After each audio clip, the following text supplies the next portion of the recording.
Thank you for joining She's Dropping the Tea, Shut the Front Door Tarot. Here's a message from Most High God. Okay, this is really a message to the whole world, but just for the collective energy and for YouTube, like all the shit that I've been telling y'all, I think I might have gave y'all this warning in June of 2023 about God. The message was 777. That's what the code was where I did the Hebrew message on it or whatnot, and I found out certain information, but the number was 777. This is the message that God said, how he finna just certain people's world and everything that exists in their world because of how they treated me, because of how they treated you. If you was the blessing that came in their life to shape, change, or help them in any kind of way, these could be family, friends, foes, jobs, communities, and all. Motherfuckers is finna really feel the fucking sting for how they mistreated my energy. I'm not making this up. Y'all are finna feel this sting on a level that you have never fucking felt this sting on. It doesn't matter who you is, what position you play, what job, whatever season, whatever. You about to feel it, boo. I want y'all to know on the platforms. Y'all that thought it was so cute to play in my energy. When I say that God is fin to destroy your fucking world and it's nothing personal, it's nothing personal for me. But when I say that your whole world gonna be fucking shaking upside down, you're not gonna be able to make money on YouTube, no platform, none of that. You're not gonna have these outlets, these grace outlets that you've been having. So you need to buckle up and know that once them little resources you got is gone, poof, be gone, you're gonna feel the fucking sting like you ain't never felt the sting. Like y'all hoes gonna be on y'all knees begging for God's forgiveness. Y'all gonna overstand this shit on levels that can't even be expressed. Like some of you gonna come crawling back begging. If you wrong me in any way, you're gonna confess your wrongs for that shit to get up off your ass. Trust me, you're not gonna go unscaled, unknown. Trust me. You're gonna have humility and you're gonna be humble. And I guarantee you, if your ass and did any fuck shit in my energy, you're gonna be on your knees asking for forgiveness. I trust and believe that shit with everything that I know. Okay, so I'm gonna put this video on. It's for everybody to understand. It ain't just, the karmics, but it's for everybody to understand about how you treat people. Period. I mean, I'm just gonna be dead ass serious. It's only 26 minutes, so it's not gonna be that long. While I'm getting dressed, I'm gonna play this video. Okay, don't mind the noise in the background. If you hear some crazy shit, that's just us, going through the house getting dressed or whatnot. Okay, all right, but. This is what it is. This is for people that know us. This is for people that have passed us. This is for people that got in our energy, disrespecting it in any kind of way, whether it was business, personal, whatever, colleagues, whatever. This is for you. Awaken your spirit chosen ones. Get the popcorn. When God removes his chosen, the world doesn't notice until it's too late. There's something terrifying about silence after a storm. Not the relief kind. The kind where you suddenly realize the eye of the hurricane wasn't the end, but the warning. Throughout history, civilizations, nations, and even individuals have thrived under the presence of the divinely assigned, often without realizing it. They mistake grace for coincidence, protection for luck, and divine warnings for background noise. And then, one day, the chosen are gone. The ones who spoke the truth no one wanted to hear, who carried a presence no one could explain, who disrupted things that needed disturbing, removed just like that. The result? A shift, a reckoning, a void no one saw coming. If you think this is just a metaphor, think again. Historically, the sudden absence of key individuals has preceded major events: collapse, war, chaos, and judgment. In the Bible, when Lot left Sodom, fire followed. When Jesus left the temple, destruction came. Even in modern times, society often only realizes the importance of certain figures when the damage is irreversible. So if you're one of those people who laughed at the chosen, ignored their words, or brushed off their warnings like spam emails, this might be the moment you start paying attention. Because when God decides your mission is over and it's time to leave, it's not just an exit, it's an event. And trust me, nobody likes what comes next. Number 1, you were never here for comfort. You were here for collision. God's chosen ones don't get the luxury of blending in. They don't move through life quietly, unnoticed or unbothered. Their very existence creates conflict, Not because they seek it, but because they carry something that disrupts the status quo. Their presence alone forces people to make a choice, align with truth or resist it. From the moment they step into a place, things shift. Structures that have stood for years, false narratives, generational cycles, spiritual complacency, begin to crack. People become uncomfortable, sometimes without even knowing why. It's not about personality or charisma. It's something deeper, a divine assignment that doesn't allow corruption to stay hidden. This is why God's chosen ones often experience rejection, betrayal, and resistance. Not because they're doing something wrong, but because they're doing exactly what they were sent to do. They weren't placed here to make peace with dysfunction. They were sent to expose it.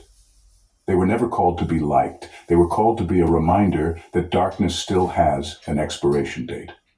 But here's the thing. Their time is limited. They were never meant to stay in one place forever. When their mission is over, God removes them, not as an afterthought, but as a calculated move. Some will realize their absence too late. Others will finally understand that the very thing they resisted was the only thing keeping judgment at bay. The chosen weren't here for comfort. They were here to collide with what was never meant to stand. And once their purpose is fulfilled, their removal isn't a retreat. It's a statement. Number 2, your exit is a divine strategy, not a retreat. Leaving doesn't mean losing. It doesn't mean failure, surrender, or unfinished business. When God pulls his chosen ones out, it's not because they weren't strong enough to stay. It's because their very presence has already done what it was meant to do. They were never called to fix everything, only to shift the atmosphere. Once that's done, their removal is not just necessary, it's strategic. Some might see their departure as abandonment. Others might assume it means they weren't as powerful as they seemed. That's the mistake people always make. They assume God's chosen ones are meant to hold up the weight of everything indefinitely, as if their strength, their prayers, their very existence is what keeps things from falling apart. But in reality, they were only ever meant to be a warning, a catalyst, a temporary shield. Once they're gone, the consequences of what was ignored, dismissed, or fought against will come full force. People rarely understand the significance of someone's presence until that presence is removed. When the chosen are gone, things don't just stay the same, they unravel. Not because the chosen ones wanted destruction, but because their departure is proof that grace has shifted. God doesn't pull his people out for no reason. It's always a sign that something is about to change, and not in a way most people will be ready for. Those who thought they had more time, those who assumed they could keep resisting, those who thought they were in control, they're about to find out what happens when the ones holding back the storm are no longer standing in the way. Because when God removes his chosen, he's not just moving people, he's moving history. Number 3, your presence was an answer to a crisis that no longer needs you. God never places his chosen ones randomly. They are assigned to specific moments, places, and people for a defined purpose. Whether it's a nation, a city, a family, or even just one person, their presence is an answer to a spiritual crisis, a crisis that most don't even recognize until it's too late. But here's the truth. They were never meant to stay. Their role was temporary. Their mission had a deadline. And their presence was a divine response to a problem that wouldn't be addressed any other way. Once that problem is handled, whether by exposing it, shifting it, or giving people a final chance to change, there's no reason for them to remain. This is where most people get it wrong. They assume chosen ones are just fixtures in their lives, always there, always praying, always carrying the weight. They take for granted the wisdom, the covering, the warnings. Some even resist or resent them, assuming they'll always be around no matter what. But then, one day, they're gone. No explanation, no delay, just gone. That's when reality sets in. The people who ignored them start to feel the absence. The peace that surrounded them, gone. The supernatural favor, gone. The silent protection, gone. That's when they realize the chosen ones weren't just another voice, another person, another presence. They were the reason things hadn't fallen apart sooner. When God removes his chosen, it's because their assignment is complete. And for those left behind, that's not a relief. It's a warning. Because when the ones carrying the light are no longer there, Darkness doesn't just return, it takes over. Number 4, you weren't sent to be loved, you were sent to be a warning. People love the idea of being chosen by God until they realize what it actually means. It doesn't mean applause, admiration, or acceptance. It means walking into places where you are not wanted and saying things people do not want to hear. It means being labeled as difficult, extreme, or even dangerous, not because you are wrong, but because you refuse to be silent. History proves it. Prophets weren't celebrated. They were stoned, exiled, and murdered. Jesus himself, the greatest of all, wasn't embraced. He was betrayed, falsely accused, and crucified by the very people he came to save. So why would it be different for those he sends? God's chosen ones are not assigned to comfort people in their illusions. They are sent to tear them down, to expose lies, to shake up systems, to remind the world that God is watching. But here's the problem. People love darkness more than light. They don't want to be awakened. They want to be left alone. So when a chosen one steps in, carrying truth like a sword, resistance is inevitable. The rejection isn't personal, it's prophetic. The world has always pushed back against the messengers of truth. They mock, dismiss, or try to destroy them, thinking that if they silence the messenger, they can silence the message. But the truth remains, and so does the consequence of ignoring it. So if you find yourself misunderstood, rejected, or even hated, don't be surprised. You weren't sent to win hearts, you were sent to warn them. Whether they listen or not is up to them. But your mission was never about being loved. It was about making sure they had no excuse when the time came. Number 5, the world was never going to change the way you hoped. There's a painful reality that every chosen one has to face. Not everyone will change, no matter how much truth they receive.